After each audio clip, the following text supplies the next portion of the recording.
এদিকে বিএনপি বা জামায়াত নয়, বাংলাদেশ শাসন করবেন ডোনাল্ড ট্রাম্প। কলকাতা থেকেই বড় কথা বলে দিলেন হাসিনা পুত্র সজীব ওয়াজেদ জয়। 7 থেকে 9 মিনিটের একটা লাইভে উনি একটা ভাষণ দিবেন জাতির উদ্দেশ্যে, যে এই জাতি উদ্দেশ্যে ভাষণ দিবেন, দেশ রক্ষা করার জন্য সর্বশক্তি নিয়ে নেমে পড়ার ভাষণ দিবেন। সেটাই আমরা এখন দেখার অপেক্ষা, শোনার অপেক্ষা, এবং এটার পরেই যে কোনো মুহূর্তে উনি আবার বাংলাদেশেও চলে আসতে পারেন। এদিকে কর্মজীবী নারীদের পতিতাবলার প্রতিবাদে ঢাকা বিশ্ববিদ্যালয় সহ বিভিন্ন স্থানে ঝাড়ু মিছিল।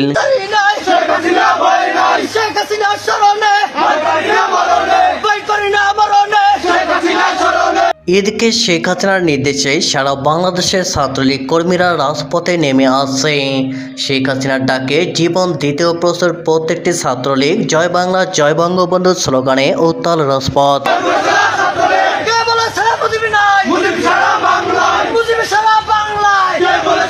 এদিকে নির্বাচনী সহিংসতায় ব্যর্থ ইউনূস সরকার, ঈদ উৎসব রয়ে গেল স্লোগানে।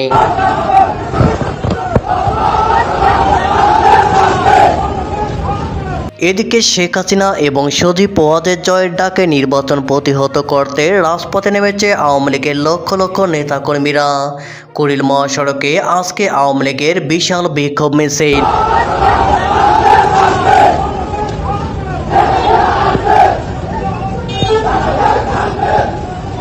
এদিকে বিএনপি বা জামায়াত নয়, বাংলাদেশ শাসন করবেন ডোনাল্ড ট্রাম্প। কলকাতা থেকে বড় কথা বলে দিলেন হাসিনা পুত্র সজীব ওয়াজেদ জয়। ওপার বাংলার নির্বাচন, তবে সেই নির্বাচনে অংশ নিতে পারছে না অন্যতম পুরনো দল বাংলাদেশ আওয়ামী লীগ। ওপার বাংলার ভোট নিয়ে তাই এপার বাংলা থেকে বড় বার্তা দিলেন হাসিনা পুত্র। ডাক দিলেন বাংলাদেশের জাতীয় নির্বাচন বয়কটের। কি বললেন তিনি?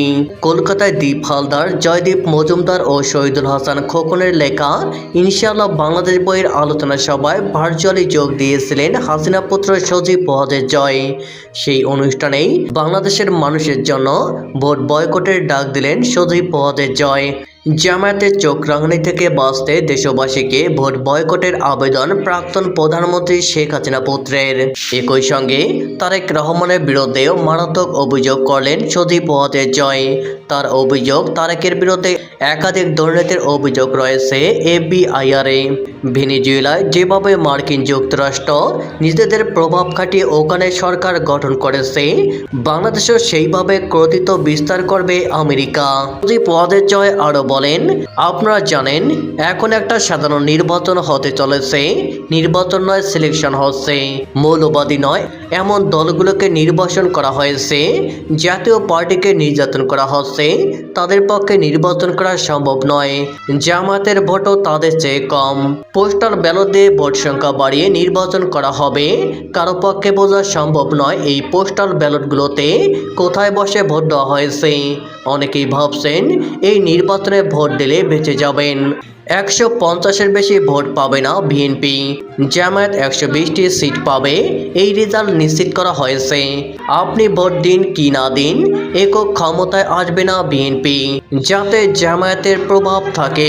হাসিনা পুত্র বাংলাদেশবাসীদের উদ্দেশ্যে বলেন, আমার অনুরোধ, আপনারা কেউ ভোট দিতে যাবেন না। বাংলাদেশকে সুরক্ষিত করুন। শুধুমাত্র আওয়ামী লীগের সমর্থক নয়, সবার জন্য এই বার্তা। সংবিধান রক্ষা করতে চাইলে এটা করুন। নির্বাচন তাহলে গ্রহণযোগ্য হবে না যদি আপনি ভোট দিতে না যান। এদিকে কর্মজীবী নারীদের পতিতাবলার প্রতিবাদে ঢাকা বিশ্ববিদ্যালয় সহ বিভিন্ন স্থানে ঝাড়ু মিছিল। কর্মজীবী নারীদের উদ্দেশ্যে সামাজিক যোগাযোগ মাধ্যমে কটূক্তিমূলক মন্তব্যের প্রতিবাদে রাজধানী ঢাকা সহ দেশের বিভিন্ন স্থানে ঝাড়ু মিছিল অনুষ্ঠিত হয়েছে। জামায়াত ইসলামের আমির ডক্টর শফিকুর রহমানের একটি পোস্টে কর্মজীবী নারীদের পতিতাবলে আখ্যায়িত করার অভিযোগে এই প্রতিবাদ কর্মসূচি পালন করা হয়। মঙ্গলবার ঢাকা বিশ্ববিদ্যালয় ক্যাম্পাসে শিক্ষার্থীদের উদ্যোগে ঝাড়ু মিছিল বের করা হয়। মিছিলে নারী পুরুষ শিক্ষার্থীদের পাশাপাশি সাধারণ কর্মজীবী নারী ও বিভিন্ন শ্রেণী পেশার মানুষ অংশ নেন। মিছিলটি ক্যাম্পাসের গুরুত্বপূর্ণ সড়ক প্রদক্ষিণ করে রাজু ভাস্কর্যের সামনে সংক্ষিপ্ত সমাবেশের মাধ্যমে শেষ হয়। সমাবেশে বক্তারা বলেন, নারীর পেশা বা কর্মজীবনকে প্রশ্নবিদ্ধ করে অবমাননাকর শব্দ ব্যবহার শুধু নারীদেরও নয়, পুরো সমাজকে অপমান করার শামিল। একজন রাজনৈতিক দলের শীর্ষ নেতার কাছ থেকে এমন বক্তব্য দায়িত্বজ্ঞানহীন ও নিন্দনীয়। ঢাকা বিশ্ববিদ্যালয়ের এক শিক্ষার্থী বলেন, যারা নারী শ্রমের দেশ চলে তাদের বিরুদ্ধে এই ধরনের ভাষা কোনোভাবেই মেনে নেওয়া যায় না। আমরা এর তীব্র প্রতিবাদ জানাচ্ছি। একজন কর্মজীবী নারী অংশগ্রহণকারী বলেন, আমরা তাদের সম্মান ও অধিকার রক্ষার জন্য রাস্তায় নেমেছি। নারীদের হেয় করার রাজনীতি বন্ধ করতে হবে। প্রতিবাদকারীরা অবিলম্বে এই বক্তব্যের প্রকাশ্য ক্ষমা চাওয়া এবং নারী বিদ্বেষী বক্তব্য থেকে রাজনৈতিক নেতাদের বিরত থাকার আহ্বান জানান। একই সঙ্গে তারা নারীর মর্যাদা ও সম অধিকার নিশ্চিত করতে সামাজিক ও রাজনৈতিকভাবে সচেতন হওয়ার উপর জোর দেন। এদিকে নির্বাচনী সহিংসতায় ব্যর্থ ইউনূস সরকার, ঈদ উৎসব রয়ে গেল স্লোগানে। বাংলাদেশের নির্বাচন ঘিরে সহিংসতার ইতিহাস দীর্ঘ হলেও বর্তমান অন্তর্বর্তী সরকারের সময় যে মাত্রার অস্থিরতা ও প্রাণহানির ঘটনা ঘটছে তা গভীর হতাশার জন্ম দিচ্ছে।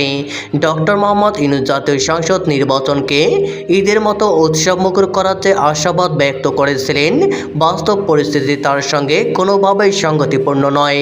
নির্বাচন যত ঘনিয়ে আসছে ততই স্পষ্ট হচ্ছে এই সরকার পরিস্থিতি নিয়ন্ত্রণে ব্যর্থ হয়েছে।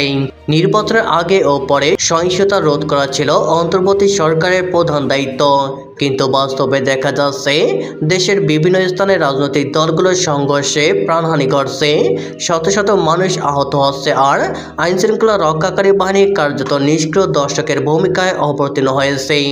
সরকার চাইলে শুরু থেকেই কঠোর প্রশাসনিক পদক্ষেপ নিতে পারত, উস্কানিমূলক বক্তব্য ও প্রচারণার বিরুদ্ধে দৃশ্যমান ব্যবস্থা নিতে পারত। সহিংসতার দায় অনিবার্যভাবেই সরকারের উপর বর্তায়। এক দশকেরও বেশি সময় ভোটাধিকার থেকে বঞ্চিত জনগণ এই নির্বাচনের দিকে তাকিয়েছিল নতুন আশায়, কিন্তু ইউনূস সরকারের দুর্বলতা ও সিদ্ধান্তহীনতা সেই আশাকে আতঙ্ক ও অনিশ্চয়তায় পরিণত করেছে। নির্বাচন কমিশনের ভূমিকা প্রশ্নবিদ্ধ। নির্বাচনী বিধি একের পর এক লঙ্ঘিত হলেও কার্যত শাস্তির দৃষ্টান্ত নেই। এর ফলে রাজনৈতিক দলগুলো আরও বিপ্লব হয়ে উঠেছে, আর সাধারণ ভোটার নিরাপত্তাহীনতায় ভুগছে। অন্তর্বর্তী সরকার নিরপেক্ষতার কথা বলেও বাস্তবে অনেক ক্ষেত্রে দায়িত্বহীন নিষ্ক্রিয়তা রূপ নিয়েছে। নিরপেক্ষতা মানে হাত গুটিয়ে বসে থাকা নয়, এই মৌলিক সত্যটি সরকার অনুধাবনে ব্যর্থ হয়েছে। এই পরিণতি নির্বাচন প্রশ্নবিদ্ধ হওয়ার পথে, সহিংসতা বাড়ছে এবং দেশের রাজনৈতিক স্থিতিশীলতা নতুন করে ঝুঁকির মুখে পড়ছে। এই নির্বাচনের সুযোগ যদি আবার বিতর্ক ও সংঘাতের মধ্য দিয়ে শেষ হয়, তার দায় ইতিহাসে ইউনূস সরকারের নামেই লেখা থাকবে। নির্বাচন কোনো স্লোগান বা প্রতিশ্রুতির বিষয় নয়, এটি নিশ্চিত করতে হয় শক্ত প্রশাসন, কার্যকর আইন প্রয়োগ এবং দায়িত্বশীল রাষ্ট্রীয় ভূমিকার মাধ্যমে। সেই পরীক্ষায় বর্তমান সরকার এখন পর্যন্ত ব্যর্থ বলে প্রতীয়মান হচ্ছে। 7 থেকে 9 মিনিটের একটা লাইভে উনি একটা ভাষণ দিবেন জাতির উদ্দেশ্যে, যে এই জাতি উদ্দেশ্যে ভাষণ দিবেন, দেশ রক্ষা করার জন্য সর্বশক্তি নিয়ে নেমে পড়ার ভাষণ দিবেন। সেটাই আমরা এখন দেখার অপেক্ষা, শোনার অপেক্ষা, এবং এটার পরেই যে কোনো মুহূর্তে উনি আবার বাংলাদেশও চলে আসতে পারে। সারা বাংলাদেশ সহ বিশ্বে বাংলা ভাষাভাষী মানে বাংলাদেশিদের জন্য, বাংলাদেশের জনগণের উদ্দেশ্যে 12 তারিখের আগে একটা ভাষণ দেবেন। নির্বাচনের আগে, এই অবৈধ নির্বাচনের আগে একটা ভাষণ দিবেন।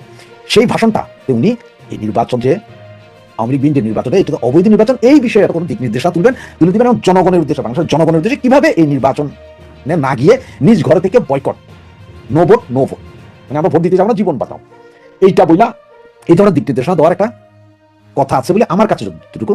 তবে সেটা কবে, কখন, কোন মুহূর্তে হবে সেটা এইক্ষণ পর্যন্ত কেউ বলতে পারে না। তার কারণ কি জানেন, উনি যেদিন ভাষণটা দেবেন সেই দিন এমন হতে পারে বাংলাদেশের সমস্ত ইন্টারনেট কাট অফ করতে পারে, বা উনি যেই 2, 4, 5টা বা 10টা বা 20টা যেসব ইউটিউব চ্যানেল থেকে টিভি চ্যানেল, ওগুলার হয়তো স্লট আউট করে দিতে পারে, যে মানে ওগুলো বাংলাদেশে দেখা যাবে না। সেটা আমি বলতে বাংলাদেশের যেসব ভাই বোন বন্ধু বান্ধব আছেন, আপনার ফ্রি ভিপিএন ডাউনলোড করে অলরেডি রাখেন, ফ্রি ভিপিএনটা ডাউনলোড করে রাখেন।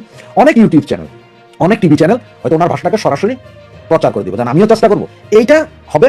এবং সেটার জন্য উনি নাকি 7 থেকে 9 মিনিট ধরে ভাষণ দিবেন। এর ভিতরে হয়তো 2-4টা প্রশ্ন থাকতে পারে, হয়তো কারো এই যেসব সাংবাদিকরা থাকবে এদের হয়তো 2টা, তবে এটা লাইভ, সরাসরি লাইভ।